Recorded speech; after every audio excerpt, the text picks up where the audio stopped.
Hi guys, I'm making soap today and I thought I would share this process with you. There's a couple reasons why I make my own soap.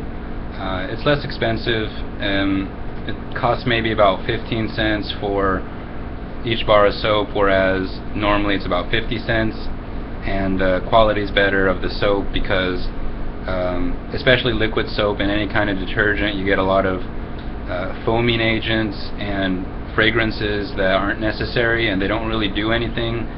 They don't soften the water, which is the main task of soap, which is the main purpose of soap. So they're just not really effective, and you're paying too much for it. It's fun and it's good to know how to make your own soap, and you can use just stuff that you have lying around the house. Not only that, but if you're in a survival situation, it'd be a good idea to know how to make soap, having just real basic ingredients. Now, one of the things that you might find would be difficult to find in the forest, for example, or in the wilderness, would be fats and lye, which are the two, besides water, basic ingredients to making soap. The thing is that if you find any kind of an animal and you hunt maybe a deer or something, or a wild boar, and you can cut off the excess fat, you can render that fat, and that will be used for your lye. Now you're wondering, where's the lye going to come from? Well, what you can do when you make a fire is you get ash, and you mix the ash with water. I've never done that before, but I've seen YouTube videos and I've read survival manuals, and basically you just put the water with the ash and you let it sit for as long as you can, and the end result is going to be a caustic solution. You filter that through maybe a cloth, drain the lye water into a cloth, and remove the excess debris, and what you're left with, I'm assuming, is lye water. It's not going to be as potent, but it should get the job done. Now let's go ahead and take a look at the ingredients that we have lying around the house. So I've got everything ready here. Okay, sorry about the camera work. Okay, so first basic ingredient is oil. Any kind of oil, any kind of fat. I'm just using vegetable oil and a combination of bacon grease that I've saved up from bacon and stuff like that. Okay, so that's our oil. Now secondly, we have the lye. Now this is sold as drain opener. I maybe paid $3 or something for this, and I've got a whole lot of use out of it. It's really potent, very caustic, so be careful with this. You definitely don't want to get this on your skin.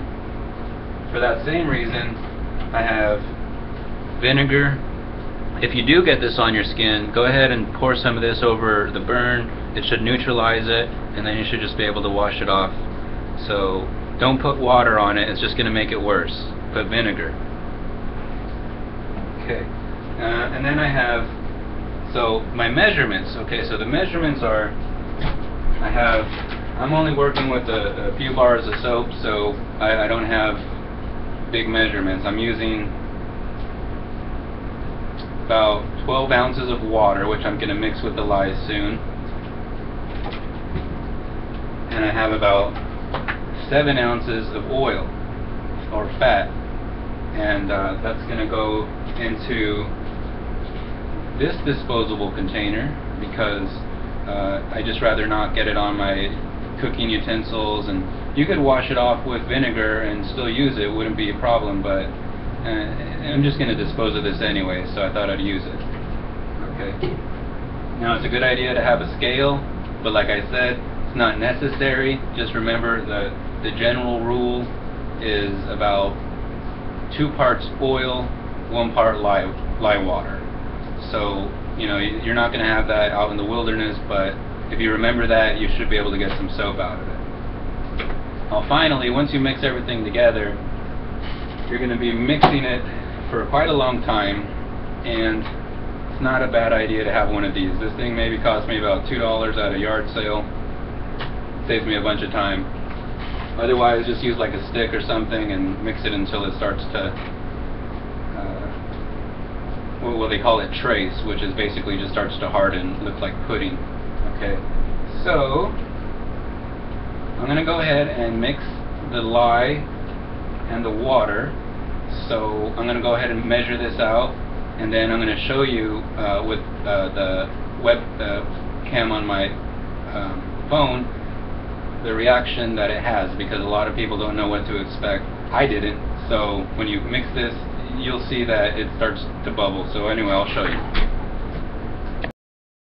Okay, I've got the lye and the water ready to go. I'm using 2 ounces of lye to 7 ounces of water, and this is going to heat up, and I'm using a window because there will be fumes.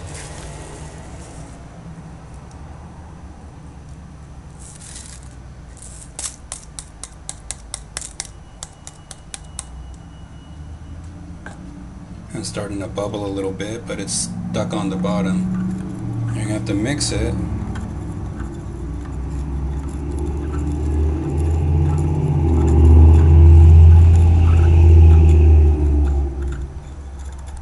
This is really concentrated stuff, so it should actually heat up the water to about 100 degrees or so, and you'll see some fumes coming off.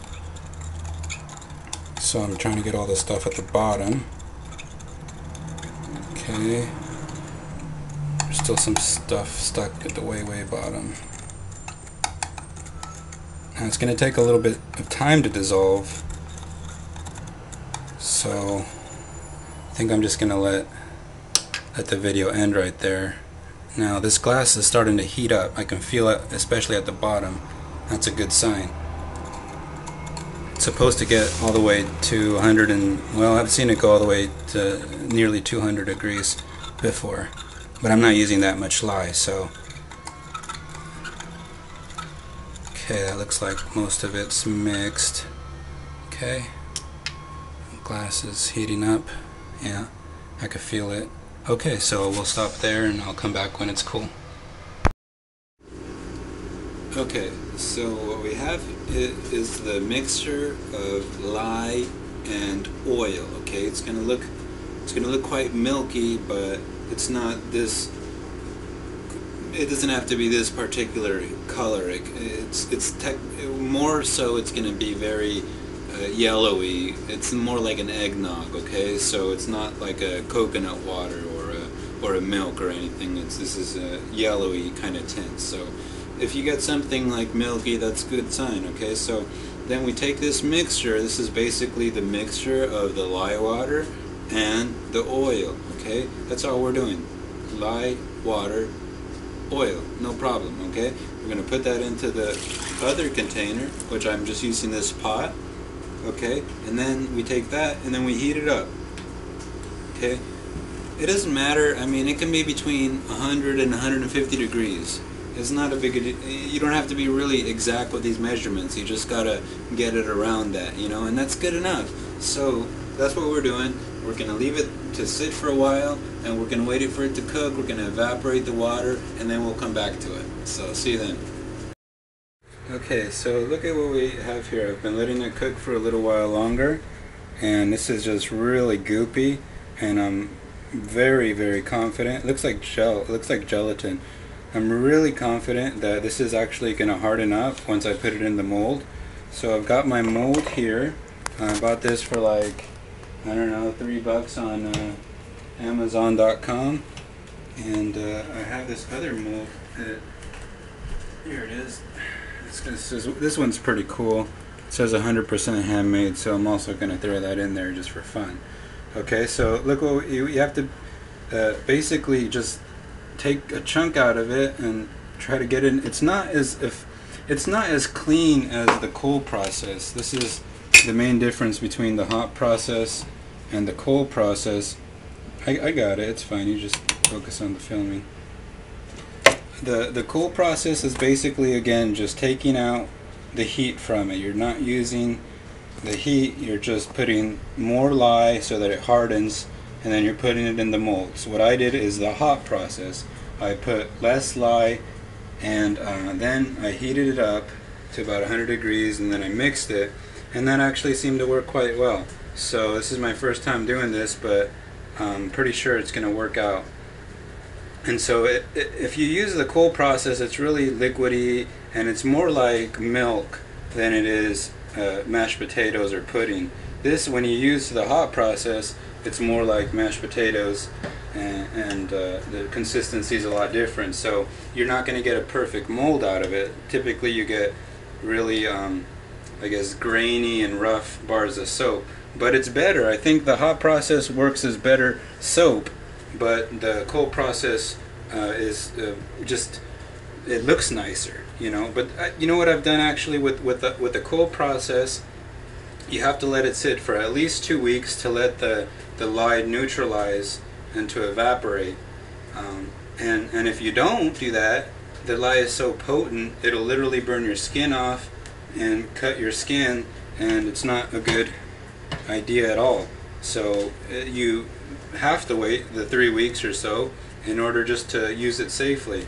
With the hot process, you can use it within, you know, the same, you know, as soon as it hardens basically. And yeah, so we'll take a look at our molds here. They're not really really pretty because it's so chunky, it's not fitting in perfectly, but it's good enough, you know. So out of just that, out of 2 ounces of lye and 12 ounces of oil and fat, we're getting 1, 2, 3, 4, 5 pretty decent sized bars of soap.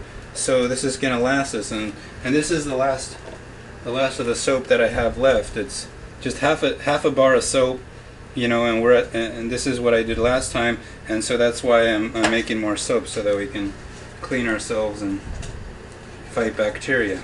Okay, so the next time we show up, I'm gonna show you the finished product, and you know, it's not gonna be as pretty as if you did the cold process, but it is definitely gonna be usable soap. And again, you know, if you're in a survival situation, you can totally grab some fat from an animal, make your own lye, and boom, make yourself a bar of soap just by mixing the 2 ingredients, heating it up, mixing it, and putting it into some kind of mold or container until it is hardened. So we'll see you in a few. Hi guys, here with the finished product. It's been 12 hours basically, just last night when I was pulling the soap off the stove. So this is actually already hardened. This is one of the molds that I was using last night. I'm gonna go ahead and pop it off, and look, boom. The camera is a really poor quality, but it says 100% handmade soap there. And that's only after just, you know, going to bed and waking up. This is actually completely usable, and that's because I use the hot process. Expedites the whole chemical reactions, evaporates a lot of the water, makes the lye react really well, and it hardened up, you know. Your measurements don't have to always be exact, but with about 2 ounces, 3 ounces of lye, about 6 ounces of water, and 12 ounces of oil, I was able to make this bar of soap. I'm gonna let it sit for a while so that it gets hardened out of the mold. I guess I'll just put it back. I'll put it on the windowsill so that it dries, becomes really tough, it doesn't fall apart when I use it. So now you guys know how to make soap. Let me know what you think, and if you need any help, I'll be there to answer questions.